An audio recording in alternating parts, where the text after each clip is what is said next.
नमस्कार शेतकरी मित्रांनो व मतदार बंधू भगिनींनो, आपण आज नगरपालिका कळंब नगरपालिकेची कशी लढत राहणार आहे याच्याबद्दल थोडंसं सविस्तर विचार करू. आमच्या चॅनलवर नवीन असाल, आमच्या चॅनलचं नाव आहे राजकीय बोल. या चॅनलवर नवीन असाल तर जास्तीत जास्त सबस्क्राईब करा आणि लाईक करा.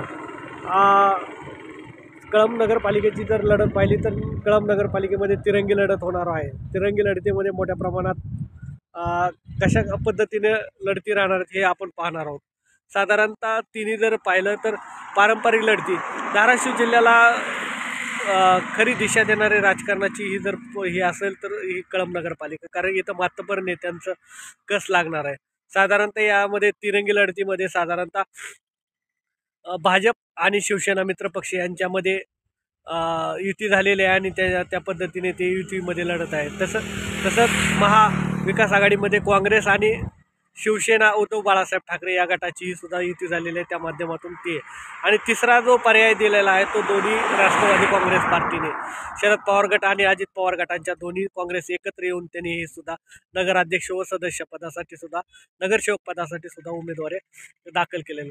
याच्यामध्ये मातबर नेत्याचा कस लागणार आहे. साधारणतः ही नगराध्यक्ष पदाची जर लढत पाहिली तर आपण साधारणतः संजय मुंदडा यांची पत्नी व शिवाजी आप्पा कापसे जे बाजार समितीचे सभापती आहेत यांच्या पत्नी, अशी रंगतदार लढत. आणि तिसरा पर्याय उमेदवार दिला आहे तो डॉक्टर मीनाक्षी भवर.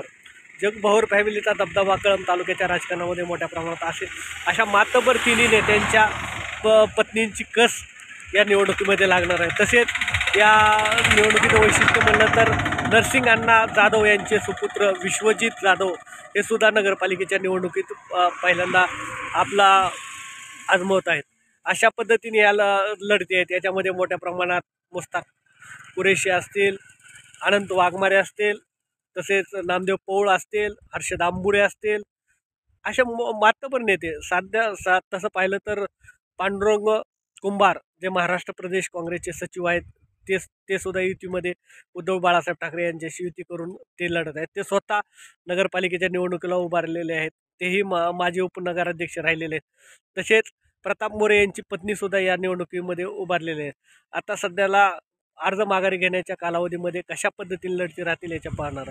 परंतु एक कळंब तालुक्याला किंवा धाराशिव जिल्ह्याच्या राजकारणाला दिशा देणारी ही निवडणूक आहे. या माध्यमातूनच पुढील होणाऱ्या जिल्हा परिषद आणि पंचायत समितीच्या निवडणुकीचं पारडं कुणाचं जड आहे का हे शहरी मतदारामधून जाणवणार आहे.